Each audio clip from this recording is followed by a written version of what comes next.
my name is Marcel Kintscher. I'm a sales engineering consultant, and I have been 8+ years in data and AI. And I'm helping I'm helping to link Calibo's platform engineering approach to tangible business value. In this video, we are going to focus on the professional full stack developer. So what value is Calibo bringing to the professional developer of an organization? And again, we are using Tasty Bytes as an example organization. If you are a developer, then much of what you see in the screen will be very familiar to you. And your day-to-day job will be much around basically getting applications from the code to the commit to the testing, deploying, and then ultimately to the monitoring of the deployed application. And that involves a lot of steps that are needed to ensure the performance of applications, the security of applications, as well as the general functionality of applications in a productive environment.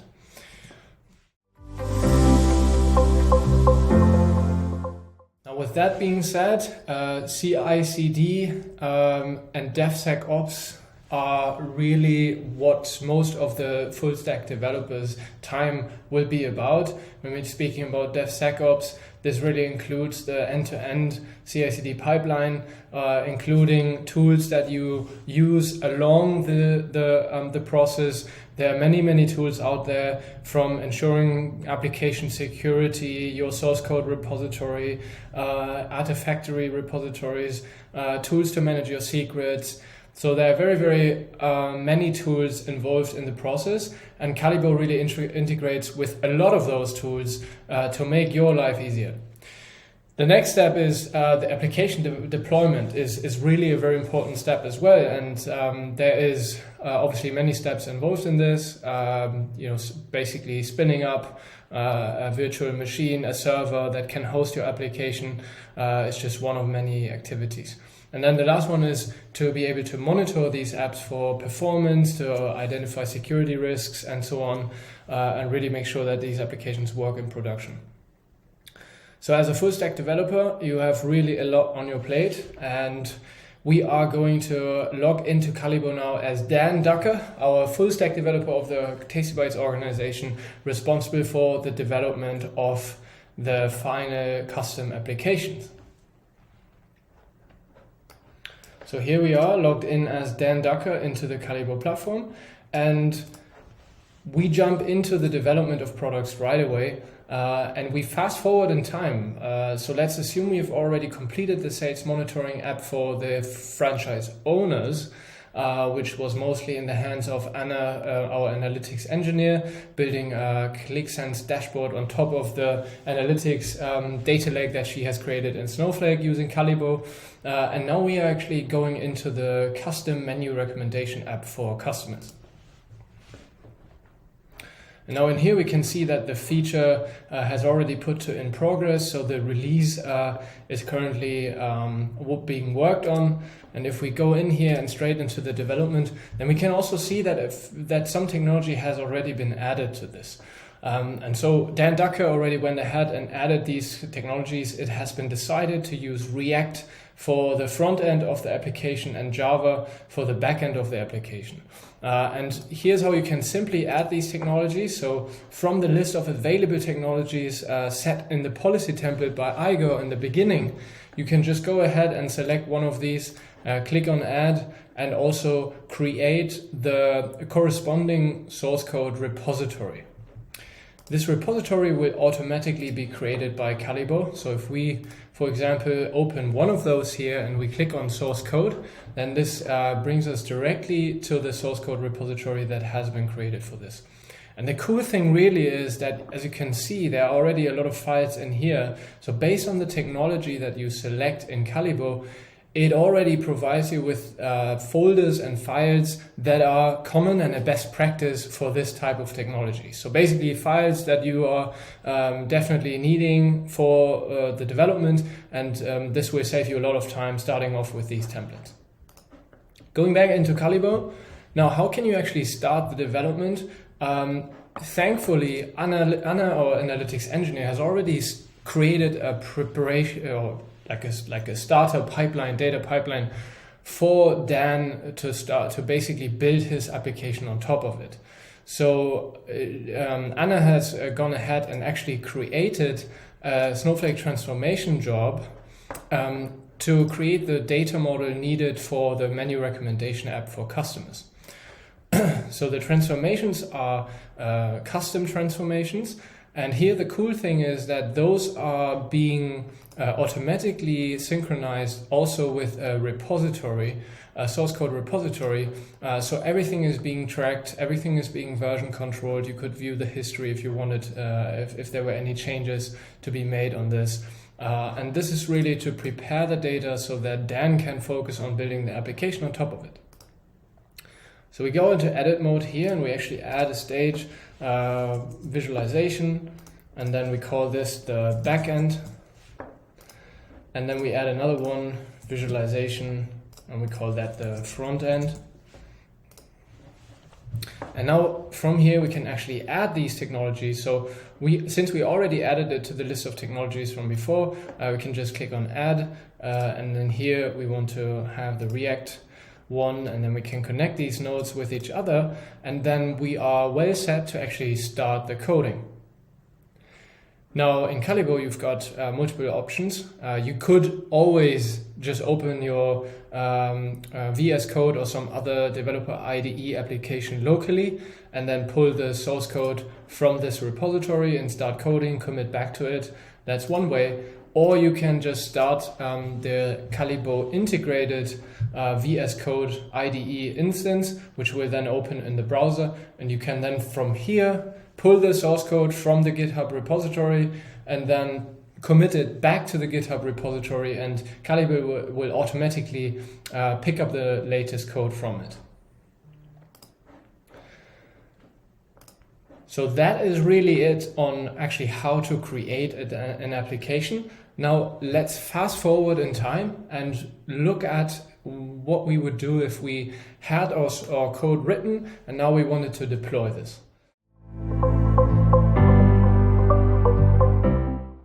So from this stage, we get to the deployment through here, and then for the deployment, as we learned earlier in Igor's video, you can in the policy template define multiple deployment options for the development team. Now in this case, it has been decided to deploy this using a Docker container, and these are the standard machine sizes that have also been defined by Igor in the policy template earlier, and we are choosing, for example, a medium instance from here. Now we've got to configure this one. So we call this, for example, menu or tasty bites menu recommendation app. We choose a hard disk size. We host this on a private subnet for now. And now, since after we configured this instance, which is in the end an EC2 instance in our AWS account, then we can start adding the technology, starting off with the backend technology, for example, choosing the source code branch from here, also providing the context path to where the source file of the application can be found. Talking and writing can be difficult. And now add this technology, and then we add the front-end technology to it as well.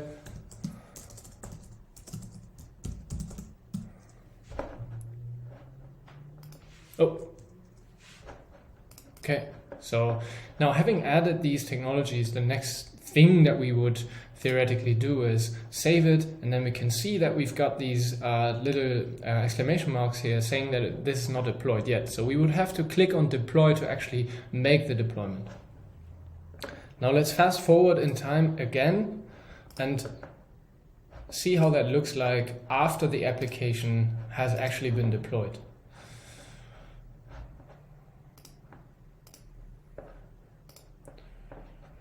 So we've got the same thing. We've got an EC2 instance of the same size, and we've got both of our technologies installed on it.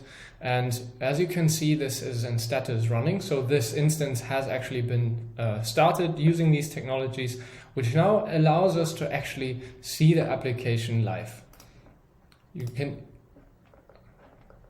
easily get there from going back to the development stage and then going to the front end app, clicking on live URL, and this will make the final application available and visible in the screen.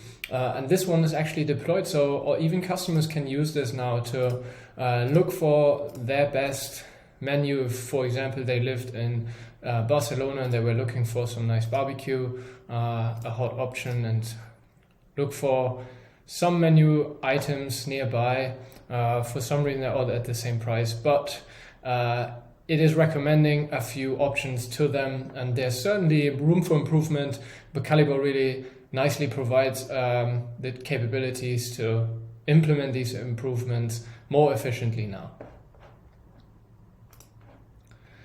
So after this has been deployed, certainly one last thing to highlight is that you would want to see how the CI/CD pipeline automation is being applied.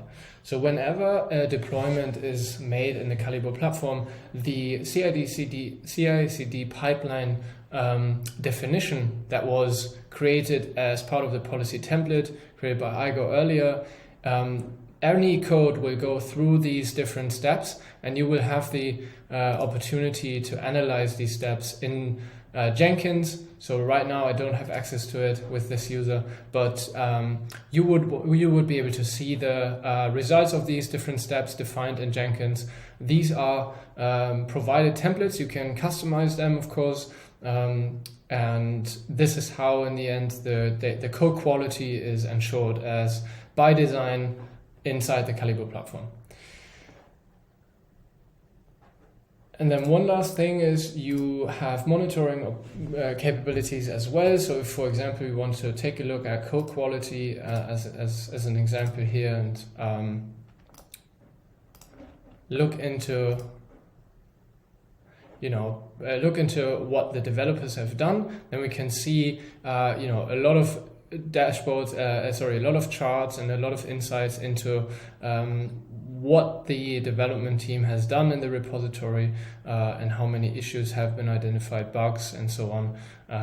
So really a high-level overview on the code quality as an example of the monitoring. Just like we did before, let's compare the steps that we've seen with Calibo, and let's think about how would you do it in the traditional way. So the first one being the DevSecOps activities. Generally, in the traditional way, you probably waste a lot of time due to a lack of automation of your CI/CD pipeline. You are using Jenkins to automate some of it, but there are still parts that cannot be covered by Jenkins, and you're using some other tools for it. And so again, you are ending up having the situation where you have to orchestrate manually many different systems.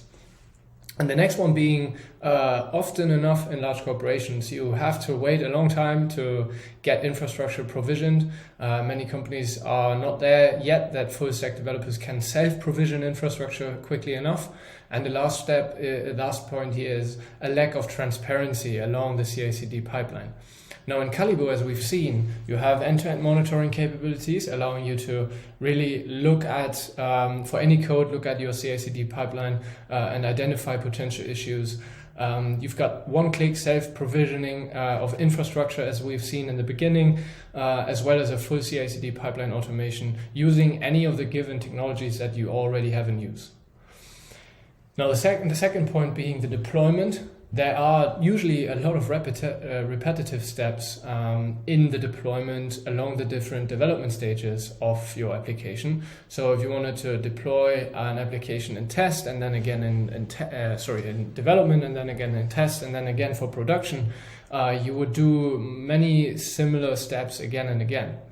And the next one being wasting time on actually syncing your release, application release, with the overall release calendar can also be a quite complex task due to lack of visibility, due to lack of actually integration with the overall release calendar.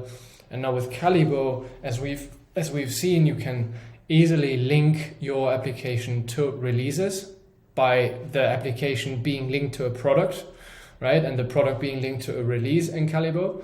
And the second one being you can quickly make new deployments by just clicking a few buttons and reusing the same instance configuration that you've already used before as a template, saving you a lot of time anytime you need to deploy an application. And lastly, if we look at what happens after the deployment, so the monitoring and identifying potential security risks, there's historically a lack of visibility on risks along the CI/CD pipeline. Using multiple tools to ensure the security, again, you end up having to look into many different systems, and also probably you have to build your own manual complex monitoring systems, which also take a lot of time.